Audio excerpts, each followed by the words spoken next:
Welcome to Changfied YouTube channel, your trusted source for latest updates across South Sudan and beyond. Today we bring you a deeply painful and important story coming out of South Sudan. According to the report, more than 70 people have reportedly lost their life in a deadly attack at a gold mining site near Juba. At the same time, the government cabinet has approved major resolutions connected to peace and the future election in South Sudan.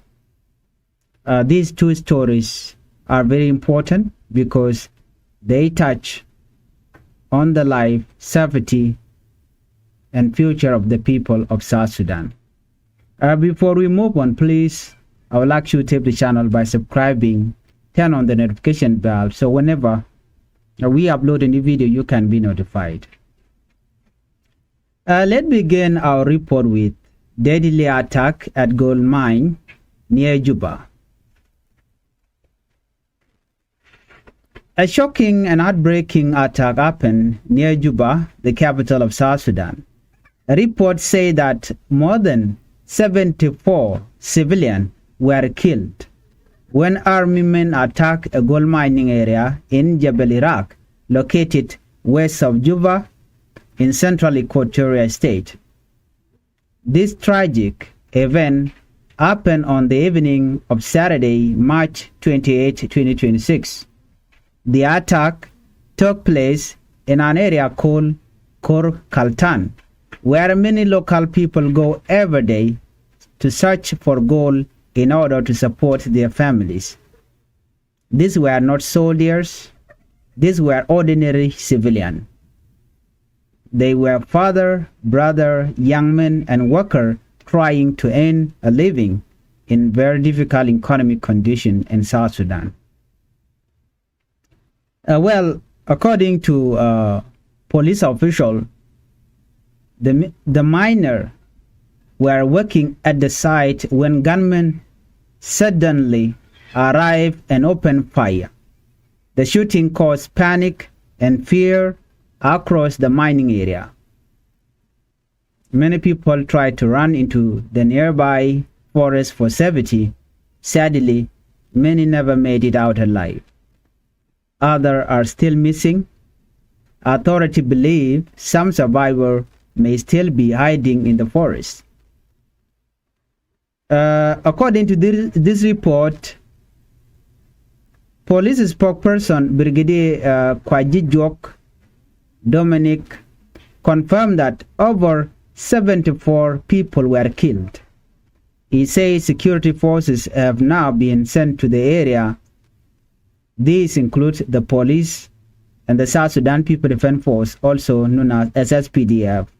Their mission is to secure the area, protect civilians, and continue rescue operations. At this moment, officials say investigations are still ongoing. No clear information has been given on who exactly carried out the attack. This has left many families asking painful questions. Who attacked these innocent civilians? Why did this happen? And why was there no protection for the miners? According to this report, one of the survivors shared a terrifying account of what happened. His name is Akot Malwil.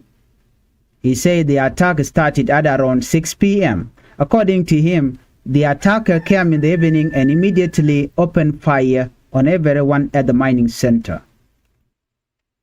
He explained that before the shooting began, he had gone to a nearby clinic because he was already injured. When he came back, the area had turned into chaos. Gunfire was everywhere. People were running in different directions. Some were screaming. Others had already fallen. Akot said he himself was shot and fell to the ground. In order to survive, he pretended to be dead. He remained still as the attacker came near him. He said they looked at him and believed he had already died. Because of this, they left him behind. After some time, when the attacker had moved away, he slowly stood up. He survived. His story is heartbreaking. It showed the fear and trauma that many survivors are now living with. He also says something very important. According to him, there were no government soldiers defending them at the time of the attack. This raises serious question about security in the area. Let's look at this. Social media videos shock the public. Since Saturday or since Sunday afternoon, videos and photos from the attack area have been spread widely on social media. The images are disturbing. Somehow, some show wounded victims receiving treatment. Others show bodies covered with bedsheets lying in open spaces. One especially painful video reportedly showed a man in a hospital in Juba receiving treatment after his eye had been badly injured. This image have shocked many people across South Sudan and beyond. Citizens now are calling for justice. Many are demanding that the government quickly identify the attackers and bring them to justice. Vice President James Wanega strongly condemned the killing. He described that incident as a heinous massacre.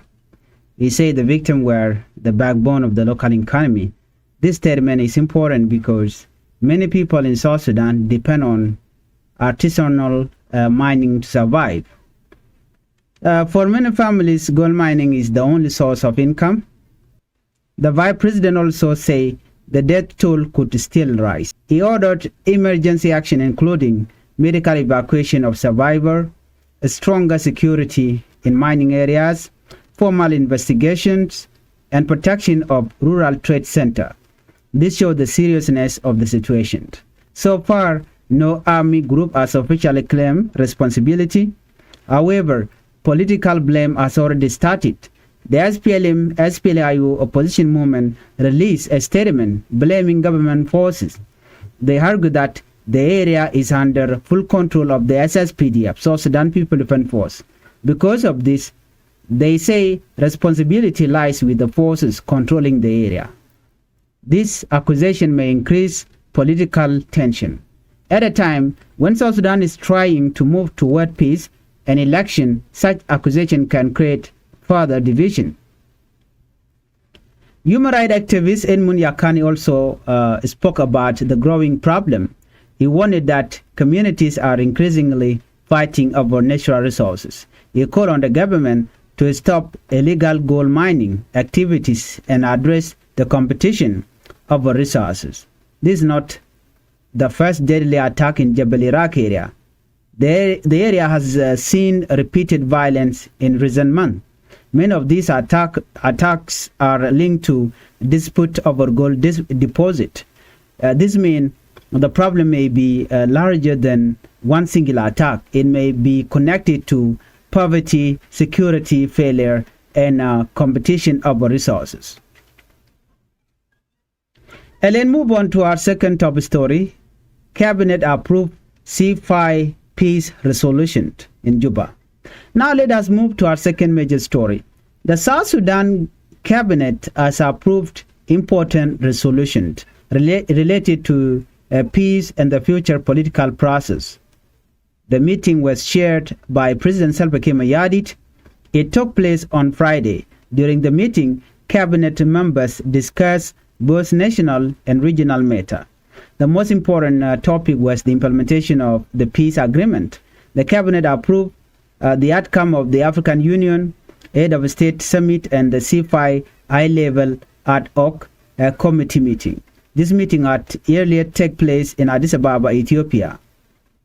The key focus was the implementation of the Reply Peace Agreement, also known as the RAC. This agreement is meant to help South Sudan move toward lasting peace. It aimed to end political conflict and prepare the country for democratic elections.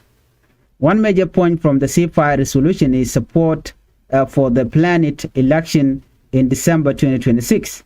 This is a major development. The African Union panel strongly supported holding election on time. This comes even though some political groups have raised concern about fairness and readiness. The panel emphasized that leader must put national interests first. They say personal, tribal, and political interests should not come before peace. This message is very important. South Sudan has faced years of conflict and political instability. The success of this election could shape the country's future. The C5 panel also proposed a consultative meeting between South Sudanese leaders. The goal is simple: bring leaders together, reduce political tension, solve disagreement, and move the country forward peacefully. The panel includes South Africa, Algeria, Chad, Nigeria, and Rwanda. These countries continue to support South Sudan peace process. Their message is clear: peace must come first. These two stories are strongly connected. On one side, civilians are being killed in resource-based violence. On the other side, leaders are discussing peace and election. This raises one major question: can South Sudan achieve a peaceful election if insecurity continues? This is what many citizens are now asking. Security, justice, and political trust will all be important in the months ahead. This is all. Please let me know with your thought. Comment with your with what you think. Do you believe the government will bring the attacker to justice? And do you think South Sudan is ready for election in December 2026?